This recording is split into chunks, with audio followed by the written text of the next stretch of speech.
So this slideshow is all about maintaining a healthy weight and thinking about what a healthy weight is for you. So that's something that really can make a huge impact on your overall wellness. After this chapter, you would want to be able to list factors that influence how you perceive your own body and determine the healthy body weight that your body would do best under. So like your BMI, body mass index. Describe common reasons for unhealthy weight gain, identify methods for measuring body composition to determine health risks, explain how appetite works, describe the energy balance principle, and calculate caloric expenditure and caloric intake for each day, and then identify symptoms, causes, and consequences of disordered eating and utilize sound principles to maintain a healthy weight. So all super important for long-term health. Think about how you feel about your body. What are some positive qualities that you have, but what are also some things that you have seen as negative? So maybe one positive quality is you like how tall you are, but maybe a negative is you feel like you have calf muscles that are super scrawny looking, something like that. So a lot of times we have this image of ourselves and we can kind of dwell more on that negative aspect. What could be influencing your view of your body. I know a lot of us have social media and technology, cultural bias going on. Some of our family and friends and media can definitely influence us in ways that can be harmful to us. Sometimes beneficial, but not usually. And then how does your own opinion about your body influence your whole body wellness? So as you're picking up from the different slideshows, we really kind of have all the body systems that work together, but also they work within that wellness circle of each dimension and how we are impacting our bodies in each area as we pursue health. So, maintaining a healthy weight, having your own expectations, there are many factors that contribute to your appearance that are beyond your control. So, you truly can't change your genetics. Technology is something that can get in the way of our expectations or help or hinder us, as well as this idea of a cultural bias and maybe just coming from a certain ethnicity or a certain background. We tend to just assume something about someone based on that. So our goal should be to concentrate on combining healthy eating and exercise habits with a healthy dose of self-acceptance and knowing that we all have different shapes, sizes, and that we want to be our best self. So body frame and size, I'm not going to spend a lot of time on this. Obviously, it's kind of fun to think about how different shapes kind of make up different body types. Basically, we inherited our body type and frame size, and obviously what we eat and our energy expenditure is going to accentuate some of those things and make a difference. But really just kind of deciding, okay, am I an ectomorph, a mesomorph, or an endomorph? Not really life changing, but helps you just kind of know that we do all come in different shapes and sizes. So we want to maintain a healthy weight. That's what's really important. So you want to know what your healthy weight is. So first of all, consider things besides just the pounds on a scale. Start with a positive attitude towards your body, a genuine respect for who you are as a person. Consider your body type and frame size and know, for instance, I'm never going to look like J-Lo. I'm never going to have glutes like hers.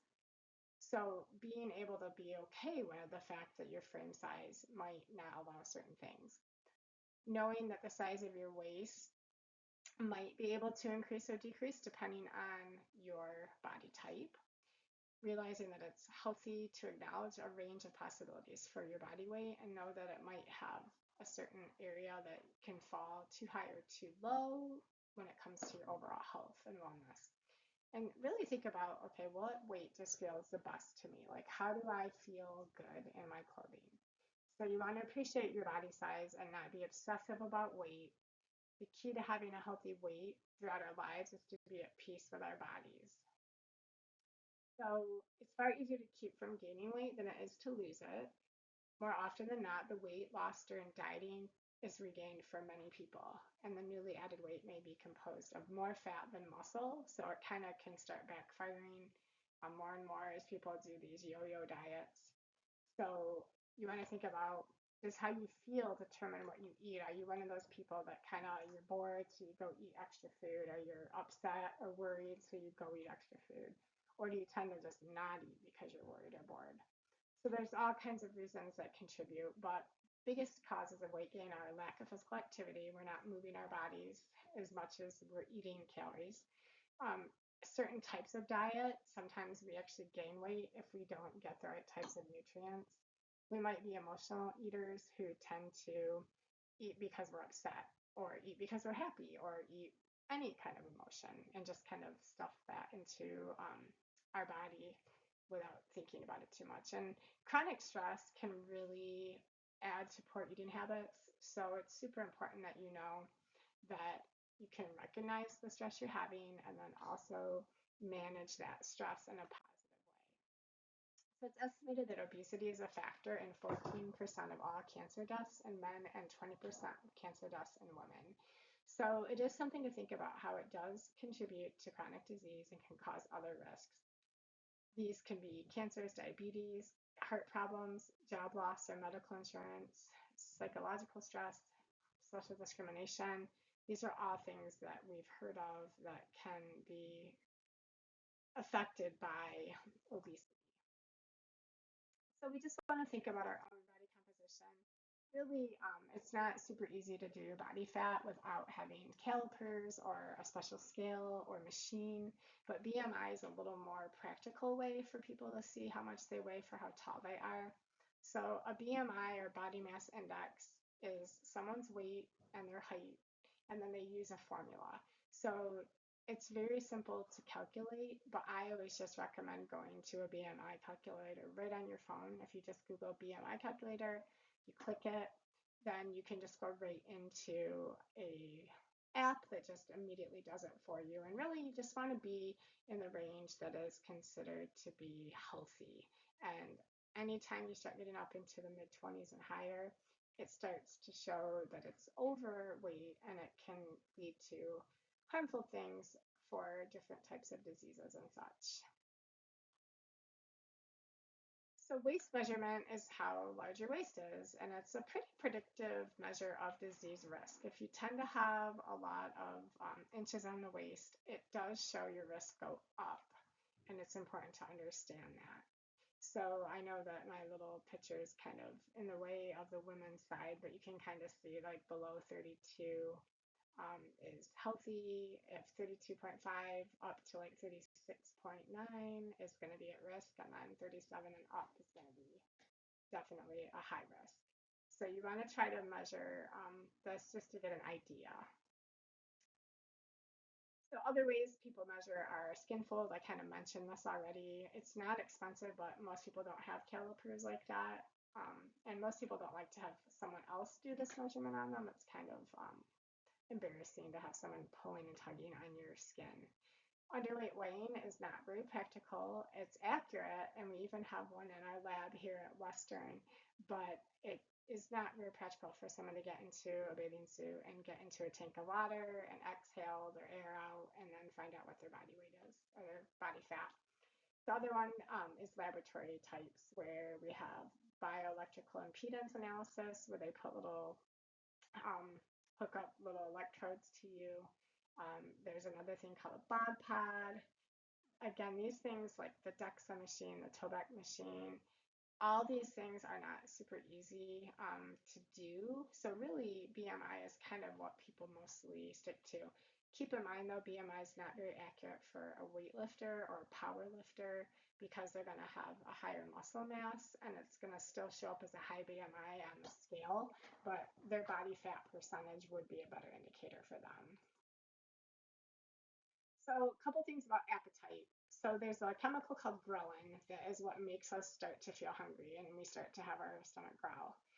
Leptin is the chemical that makes our bodies feel full. So one of the things to consider is usually higher levels of leptin keep your appetite normal. However, obese people are resistant to the effects of leptin and have higher levels in their body. So they don't really pay attention or notice that feeling of fullness. so it's not going to accurately help them. The body's designed so that these chemicals can regulate on their own. I think of like homeostasis, where they kind of balance each other out and keep the body at the right levels. But when someone does get overweight, it can really throw that balance off. So that's something that's important to understand, that primarily the leptin is a hormone produced primarily in adipose tissue that tells the brain that we are full or satiated. Whereas, the ghrelin is a hormone produced primarily in the stomach that tells the brain that we're hungry. So this one will stimulate your appetite. And that's how it should work, to kind of keep us in the right balance. One thing to think about is sometimes other things will affect our weight. One of them can be not getting enough sleep, because it does play with the ghrelin and decrease the leptin. Chronic lack of sleep can also increase appetite and reduce your ability to burn calories. Food. When you just stop eating or you diet extremely, it actually is going to make you have issues with the amount of ghrelin in your body. And then artificial sweeteners can make you never quite feel full. So you're always still kind of hungry because you're not getting satisfied, which can be out of balance as well. And then exercise, of course, can cause your cells to be more responsive to leptin, which is a good thing, and helps to normalize your hunger and help you burn more calories efficiently. So when we deprive ourselves of both sleep and food, we're working against our normal biological mechanisms. Trying to trick our bodies into losing weight by not giving ourselves food or by giving up manufactured diet foods inevitably causes abnormal functioning that at some point has to be reconciled. So a lot of these artificial sweeteners, artificial taste things, actually your body doesn't like them and doesn't recognize them, and it never quite feels satiated or full. So that's something to consider. So when you calculate your energy balance, you want to balance out how much you're eating with how much you're moving. And so you can take a calculator and just use this really quick formula to calculate your resting metabolic rate, which is basically saying how much energy you're burning every day just by being alive, just by breathing, getting up, using the restroom really quick, but just the basic necessities. So obviously look at the age and gender of the chart to kind of go with what one you would use as you calculate, and I would do assigned at birth. And then what you're going to do is once you get that number, you're going to then figure out your activity level on average and multiply that first number that you got on the last slide by this activity factor. And it's going to give you just an idea of your daily caloric expenditure. So basically you'll have an idea like, should I eat 2,000 calories a day? Do I only need 1,500 calories a day based on how active you are? To think about the next step is think about how many calories you should consume and maybe even track it. There are different apps you can use. Even myplate.gov actually has an app that you can put your food into, but you want to try to either maintain if you're at a healthy weight, or maybe you want to lose weight, which a pound of weight is about 3,500 calories for 1 pound of fat. So if you're trying to lose fat, you want to think of, okay, I need to burn about 3,500 extra calories to get 1 pound of fat to go. So a safe and healthy rate of weight loss is about 1 to 2 pounds per week. And any combination of lowering caloric intake and increasing caloric output to burn off 500 calories a day would help you lose about a pound of weight per week. So that's like a healthy number. I know gender makes a difference. Sometimes people say it's so much easier for males to lose weight than females, but truly there's a lot of science in it, and it's about like how many calories you burn per day, per hour, etc. So a third step to think about is reducing the calories you're eating and increasing how much you're moving. So maybe you're doing low intensity and high intensity intervals and kind of working back and forth. The national standard recommends at least 30 minutes of exercise per day, and then wants you also to accumulate about 10,000 steps, which is about 5 miles of how much activity for walking. So think about yourself. How can you use your best thinking to achieve positive balance in your life? You might struggle with this one a little bit. Maybe weight has been an issue for you, or maybe it's just something you're not comfortable thinking about. But hopefully, you're getting some basic ideas of how just a couple small changes can start to make a difference. So, would changes you make need to involve eating more sensibly, maybe pulling out a couple things that you're allowing yourself right now? Are you exercising regularly, or what could you do to start incorporating that into your daily life? And do you eat to live, or are you someone who's just living to eat? And there's a big difference when it comes to our health and our overall wellness if you're eating um, a lot just because that's something you enjoy versus eating because it's helping you be safe and healthy, taking good care of yourself. Not going to spend a ton of time on this slide, but there are obvious eating disorders out there, and it is important to understand that there are 8 to 10 million Americans that do have some type of disordered eating at some point in their life. I know I struggled with this a little bit in college, keeping track of my calories and really being on top of every second of it can become very consuming.